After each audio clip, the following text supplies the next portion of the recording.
I'm now in conversation with Melanie St James. She's a friend of mine. We first met in 2007. She's a very inspiring person. She's the CEO and founder of an organization called Empowerment Works. I met her in the USA in Berkeley at a conference with Tim Forsman, one of the Digital Earth symposiums.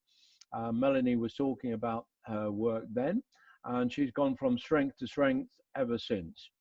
I remember very clearly Melanie giving me a lift to the conference in a little yellow Volkswagen Beetle car.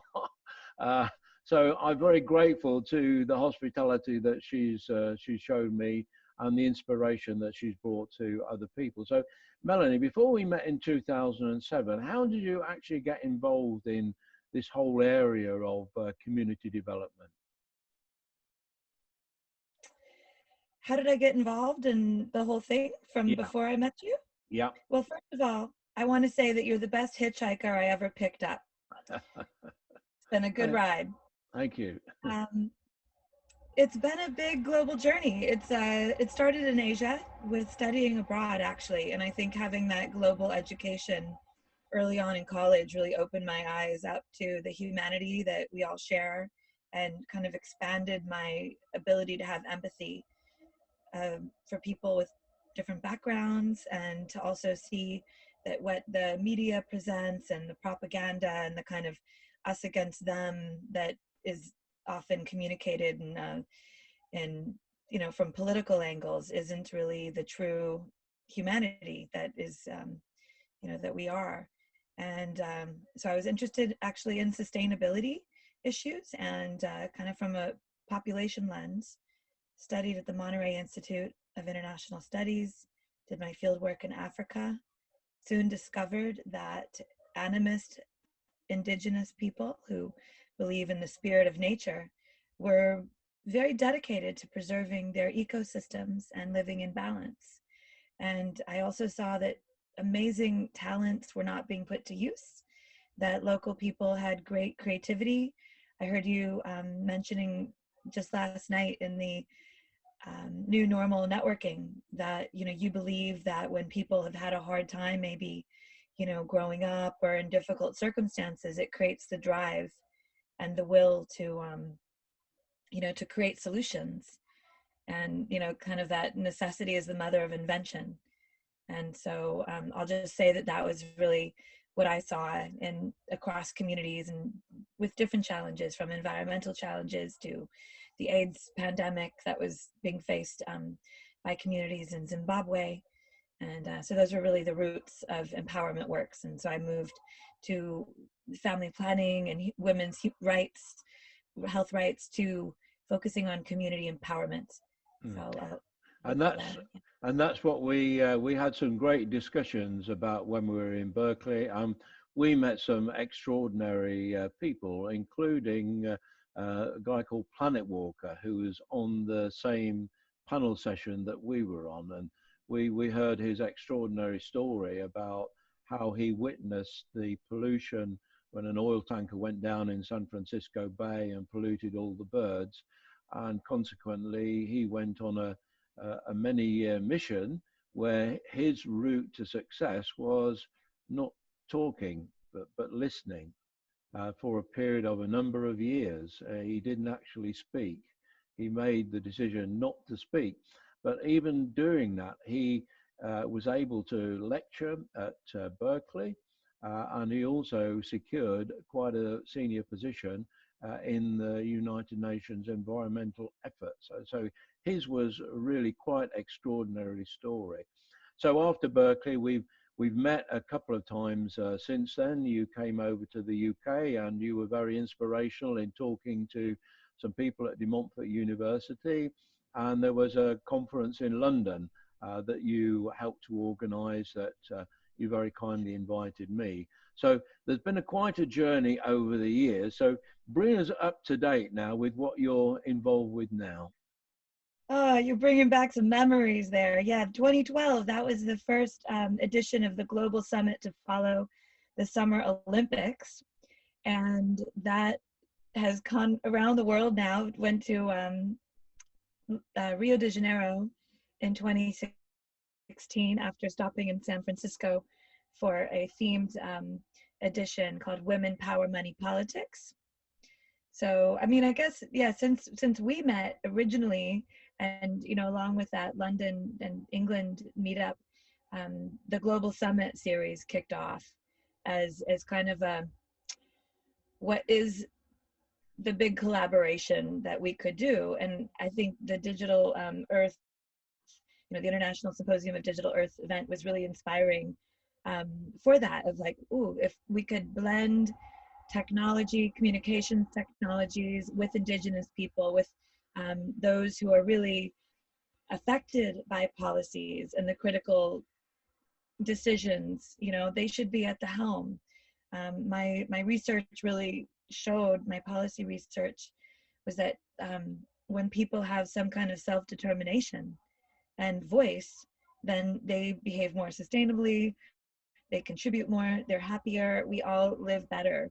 And so the Global Summit has been my primary journey, and that's what is now has brought me to Tokyo, Japan, in the 7th iteration, and now we're transitioning to really go more virtual continuously.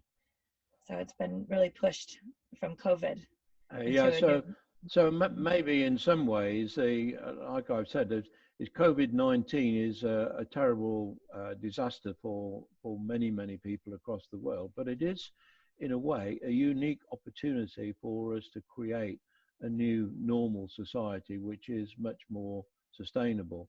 And it's my belief, and I'm sure you share this vision, that local communities and community champions are going to play a big role in helping to create the new kinds of economies which will be based more on local knowledge sharing and local trading, and less on jetting around the world and using carbon fuel. So could you just say a little bit about some of the community champions that you've met on your travel, particularly perhaps in some of the indigenous communities?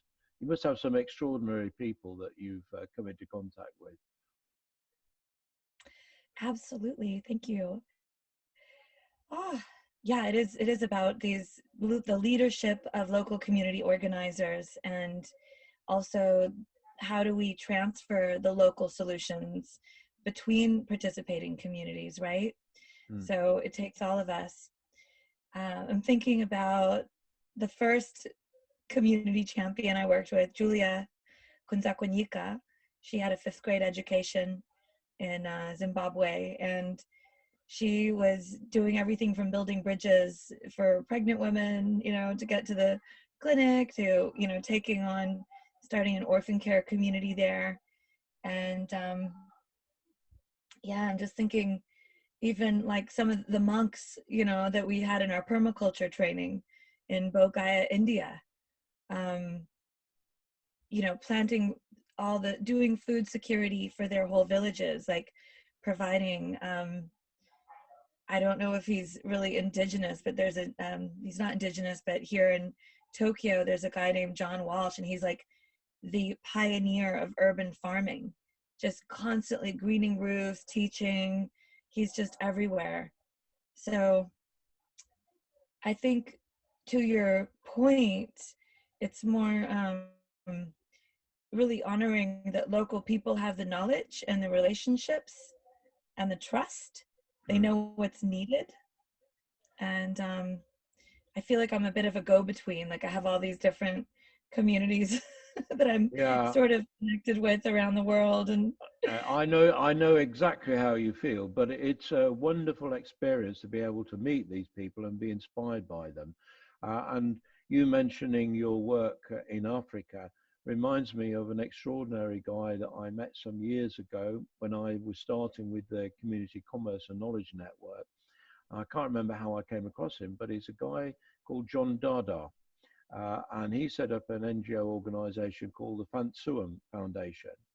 And what John did was to work 6 months of a year in a hospital in Leeds in the UK. I think he worked as a hospital porter.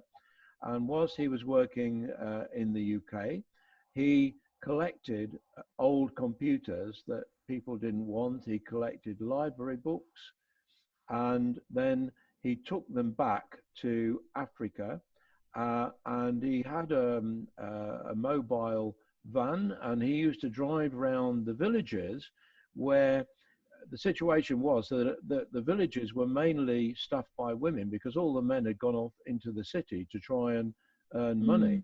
And so he would take his van round to the villages using solar power to power the laptops.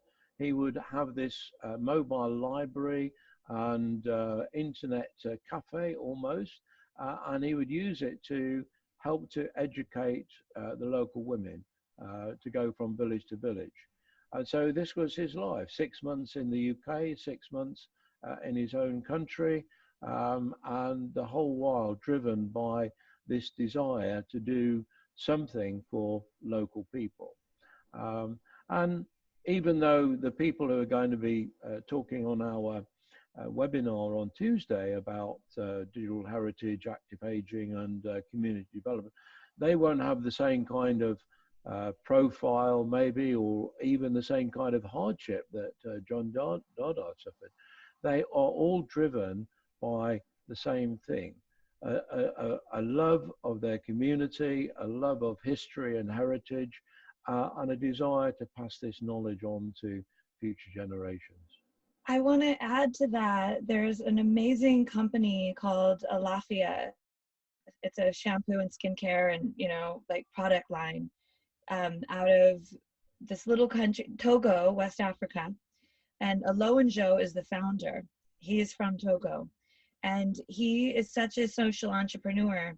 What he does is 10% of all revenue or profits, I don't know, but it's a good chunk from all sales goes back to community efforts. And to the point of intergenerational, what they do is they employ the elderly women and they train them in how to do like this production, and they pay them well, living wage. They also bring bicycles back from the US so that the girls in the communities can make it to school. So it's amazing when we can, first of all, with COVID and the economic collapse, like there's going to be a huge humanitarian need in a lot of these, in a lot of vulnerable communities.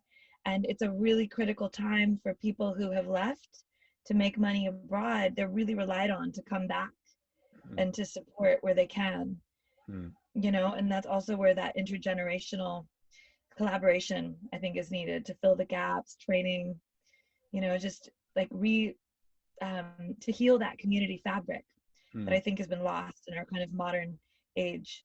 Yeah, I think that's absolutely correct. And, you know, I applaud the work that you're doing. I'm very happy to support in any way that I can.